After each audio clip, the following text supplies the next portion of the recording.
All right, so we're on the latest episode of Blood Money here. Today I have Timothy Treffinger, who is running for DA for Clark County. Timothy, how are you doing today? Great, thanks for having me. Thanks for coming down. Could you tell us a little bit about yourself? Sure, I came to Nevada in 2012, straight out of law school. I worked for the Story County District Attorney's Office up in northern Nevada. After that, I went to the Nevada Attorney General's office, where I spent 5 years doing sex crimes, domestic violence cases for 3 rural counties. That was basically Pahrump all the way to Hawthorne, Nevada, that whole stretch of highway. Since then, I went into private practice, where I primarily focused on criminal defense and family law and a little bit of civil litigation.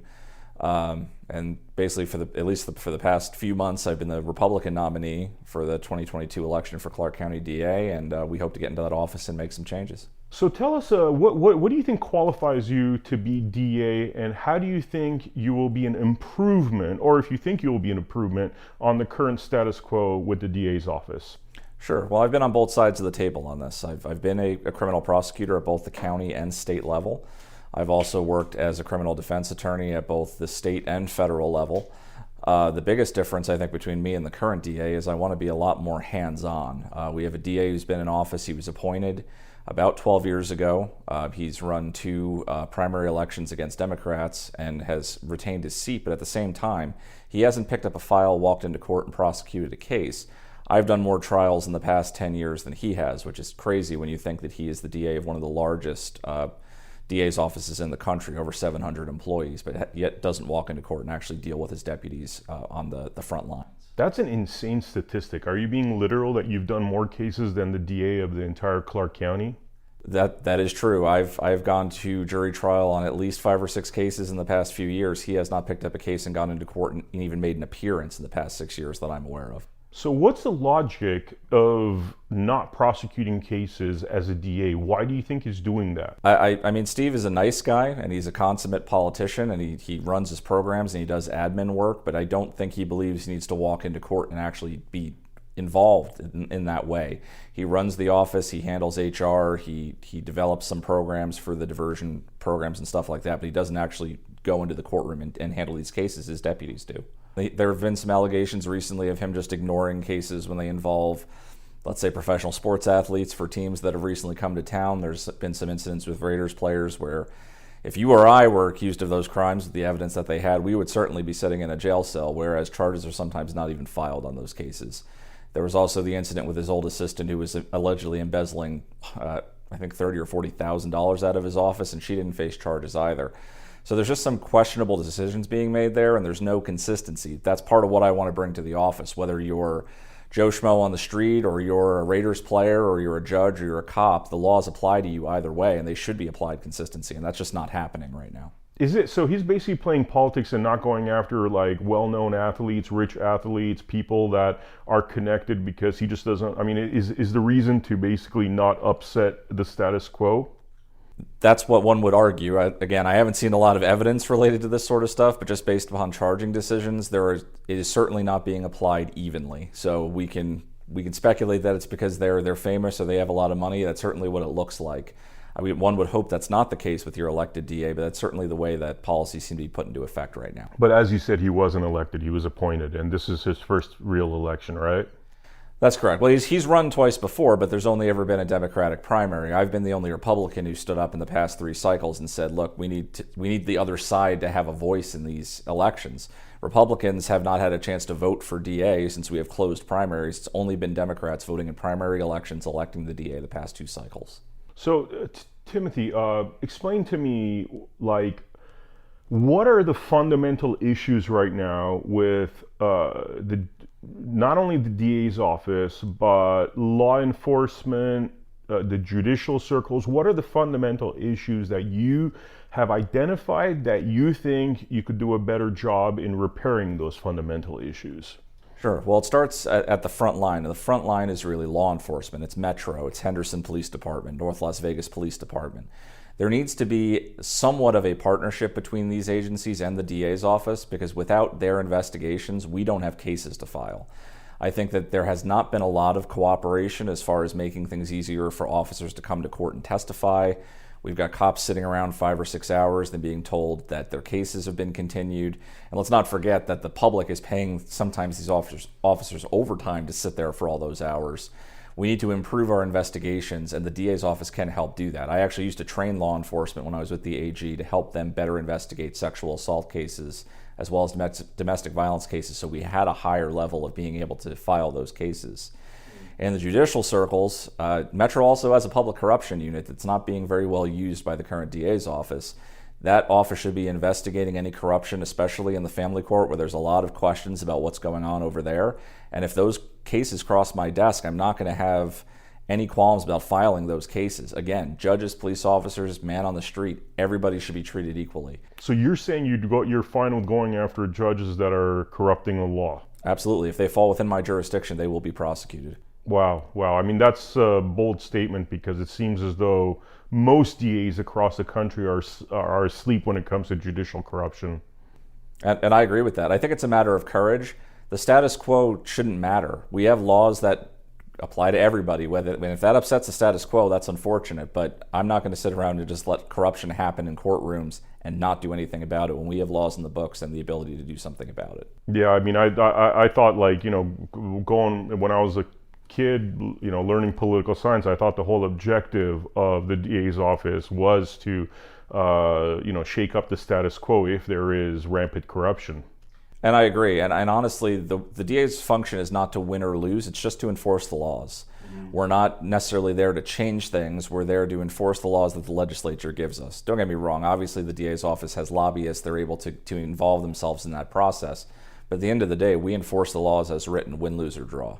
So is there anything in your life on a personal level that's, I mean, you're basically sticking your neck out. It's very obvious. Most people running for the DA office are playing politics. They're not going after the status quo. They're not going after the powerful. Is there anything in your personal life that you've been through that inspires you and motivates you to be the outlier? Absolutely. And I think it comes back to, and it's one thing that I always end up talking about when people ask about my campaign, is my own brush with law enforcement.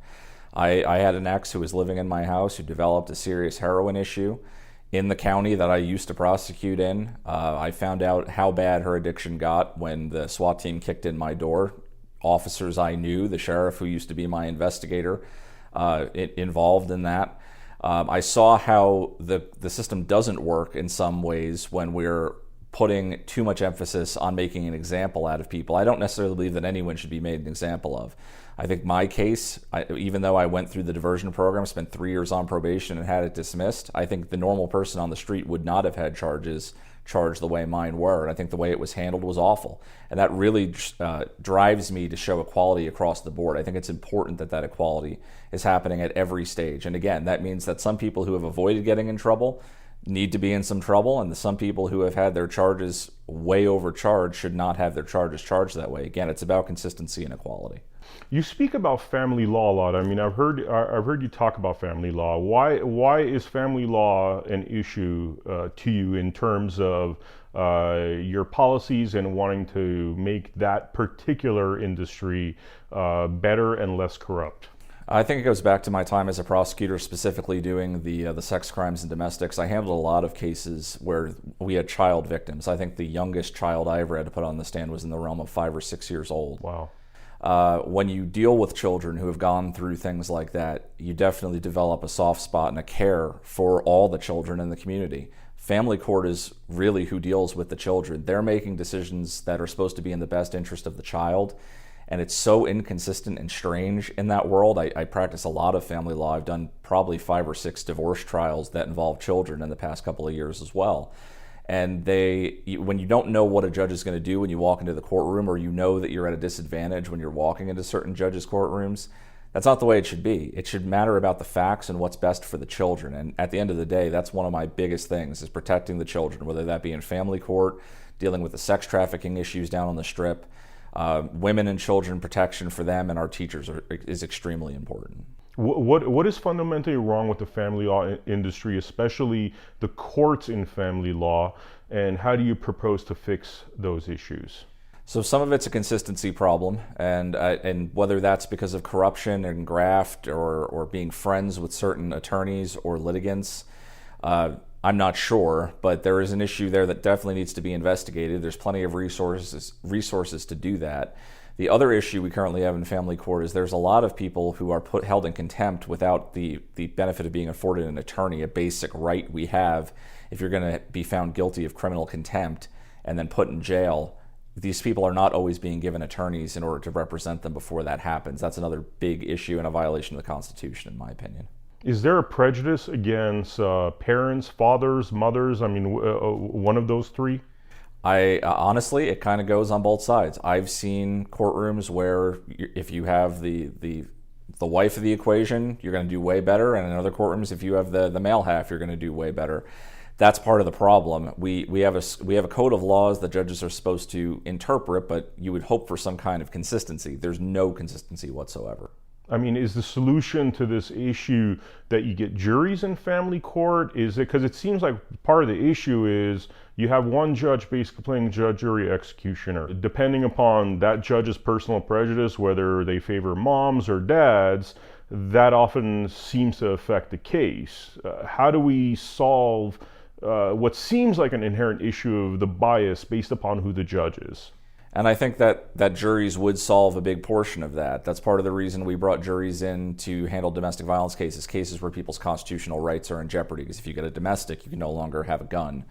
I think it would be a good thing in family court to have juries. I think you may get some results you don't expect, but if we can rely on juries to adequately handle murder cases, for instance, I think we can trust juries to adequately handle cases with parents and children, and they're bringing their experience. That's the good thing about having more than one person involved in a case. Back in the jury room, those people bring their personal experiences, apply them to the case, especially with the best interest of the child, totality of the circumstances standard. I think that would be a great thing, and I think it would solve some of the issues because it's very, very hard to stack a jury pool. It's not very hard to sway one person when it's a judge. This way, yeah, exactly. So let's talk about judicial oversight committees. I mean, one of the stories I often hear, especially running this podcast, is that, these oversight committees are absolutely useless, that all they do is really cover up, push under the rug all the bad stuff that whether it's judges, social workers, lawyers are doing. In fact, I could give you one instance. I just did a documentary called The Godfather of Family Law about a certain family law attorney who was clearly violating the law, and absolutely nothing has happened thus far. In a perfect world, I would have thought that the bar would have came down on that particular attorney, launched an investigation, but as of now, nothing's happened. How do we fix that issue? That's a tough call. I had the pleasure of viewing that episode, actually, and it's astonishing to see some of the things that go on in that courtroom. I know I certainly couldn't get away with that sort of stuff in my practice, so it's really horrifying to know that those actions were made by attorneys and judges and nobody did anything about it. As far as the bar is concerned, they're an independent agency. They have their own investigations. It would be difficult for my office, as far as the DA's office, to get involved in that. As far as the judicial oversight committees, we do have the Judicial Ethics Commission. Whether they're effective or not is a matter for much debate, I think, at this point. And I have not seen any real effective results out of them. I absolutely agree with you. Now, I don't need to use that commission to get justice, however. Once installed in office, I have the ability to work with the Public Corruption Unit, help direct some of those investigations. And once I have enough to charge a case, at that point, the case is filed. These are criminal charges. It doesn't matter what the Ethics Commission thinks or not. At that point, it's going to be completely up to a jury of this person's peers. So, okay, let's say you get elected into office, right? You have all these great ideas, and then, the minute you're elected in office, certain people approach you. They say, Timothy, it was really nice what you were saying about investigating judges and all that stuff, but we're not going to do that in this state because, we don't want to start a big hubbub. How do you deal with that sort of thing? What do you do when the people that you're relying upon and or powers that be try to impede the progress? So there's not a lot they can do to impede my progress. I mean, if Metro doesn't want to investigate, the DA's office certainly has their own investigation units. We have our own investigators. They are certified peace officers. Those investigations, to a certain extent, can be run in-house. You don't want to do too much of that, obviously, because it does impact the taxpayers' money and the bottom line of the office. The office already has a $55 million budget and then some. But at least if we start some of those investigations and we get them on the books and people realize that this type of stuff is going on, I think that'll turn the tide and get more people wanting to get involved in prosecuting these issues. Timothy, is there any topics we didn't touch upon that are inherent to your campaign, what you stand for? The only other one, and I think it's big for family court, and it's not necessarily something that the DA's office directly gets involved in, but I feel it's a topic people should know about, is retainer remove. Currently, with the way that the judicial elections are done in this state, if you do not have an opponent, your name goes on the ballot, you get one vote, you win, basically.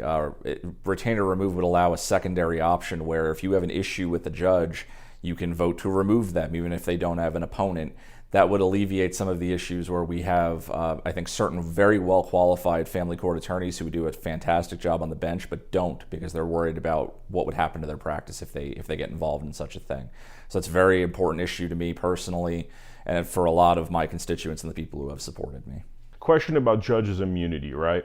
I've heard that if a judge operates in a way that's in contradiction to the laws in place and or the Constitution, they basically are not a judge, they're working in the capacity of a minister, and that therefore takes out the judge's immunity, and you're able to sue the judge directly for violating those laws which he or she was sworn to protect. Is this correct or incorrect? That is correct. I don't think it's handled appropriately a lot of times when it happens, but that is correct. It's qualified immunity. In order to qualify for that immunity, you have to be working within the bounds of what your position is. And I don't think that making decisions that fly in the face of the Constitution or favoring one litigant over another and that flies in the face of the laws is anything that should be protected by immunity. Immunity is for making, you make a decision within the bounds of the law that turns out to be incorrect by the Supreme Court. That's a little different than actively throwing the laws out the window and just doing whatever you want. And so that is correct. That the immunity should not apply in those cases.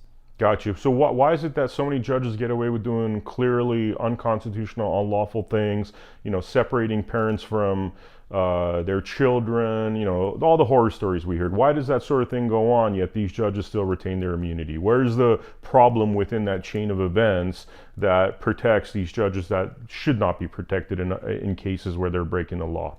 So I think there's problems at all sorts of levels there. You have issues with the Judicial Ethics Commission not effectively doing their job and monitoring these judges and actively bringing ethics investigations in those cases. I think you have a lack of courage in the DA's office and other governmental entities like the Attorney General to go after some of these judges who are doing unconstitutional things, which it definitely falls within their purview depending on which judge you're talking about. There's a lot that can be done. It's just a matter of having the courage to do it. Wow. And it's basically because the DAs and attorney generals are not necessarily going after those individuals, almost protecting corrupt judges, more or less. It's at best, it's willful indifference. At worst, it's just allowing it to happen. Now, the Bar Association. Let's talk about the Bar Association real quick. Is that a perfect system right now? Should there be a competing similar organization? I mean, or is that not the problem? I think there's issues with every organization out there. I don't think you'd be hard pressed to find one that I would say is completely perfect. The bar has its issues. It's the type of regulation of this industry that's been going on, since attorneys were a thing. There are changes that could be made there. I think even Bar Counsel's office could be a lot more strict and a lot more aggressive on the way they handle attorney ethics complaints. Because again, you have issues where, just like the judges, certain people seem to get away with just about everything. And certain people, you make one false move and you're you're fighting for your life of your law practice to see if they're going to take your license away. Okay, now let me ask you a question about the Marshall Willick documentary. There was a gentleman within Marshall Willick's office that I believe was a partner at one point. Regardless, he was working within the office. He's a convicted sex offender, lost his license for a brief period, and then was reinstated and continued to work at that law firm. Obviously, in that law firm, this individual is seeing pictures of children, potential naked pictures, that sort of thing, because often when there is abuse, there's pictures passed around within lawyers that are representing the children. I mean, what's going on there? How did that guy get reinstated? How is a registered sex offender working in a family law firm? I don't have a good answer for that. I think that situation is abhorrent. First of all, you have a sex offender that has access to very sensitive information that he's no business accessing. And then you have the fact that he was reinstated, I won't say quickly, but it was relatively quickly based upon the situation he was going through. I can tell you that the bar very closely monitored my situation, which was at the end of the day was a basic possession charge that went through the diversion program. But I was basically told to take one step out of line, you're losing your license for 5 or 10 years. Wow. And this is for your former partner having a drug issue, not even having to do with you. Oh, correct. Yeah, no, they never drug tested me. They even as they were questioning me when they raided my house, because she wasn't home, of course. Lucky me. They said, look, we know the drugs aren't yours. We know that she's got this problem, and yet, that charges were stacked on me. Luckily, that ended up working out. But at the same time, I was able to keep my license. I can't explain why this guy still has his license. I never sustained a conviction. I never lost my license. He's a convicted sex offender, it sounds like, and he has all this personal access and is still practicing law. I think it brings shame and suspicion on the whole profession, frankly. Wow. And I mean, it's like, shouldn't somebody like that permanently lose their license? I mean, how could you have somebody like that so close to children? I hesitate to pass judgment on anybody because you never know what people go through in their life. But I think in that particular circumstance, if that's not grounds for disbarment, I'm not quite sure what is. Timothy, is there anything else you'd like to speak about before we wrap up this interview? Not that I can think of. You've been very thorough, and I appreciate that. Basically, I want to bring conservative values back to the office. I think that we have a DA who doesn't go far enough to be tough enough on crime, decriminalizes some lower level misdemeanors that hurt small business owners, doesn't effectively use the death penalty as the tool that it's meant to be. And I think those changes need to be made, and you certainly need to have the courage to be in that office to go after judges and public officials, because that's part of your job. Status quo doesn't matter. What's right is what matters. Thank you so much, Timothy, for standing up for constitutional values and the law, and thank you for having the courage to run. Thank you for having me.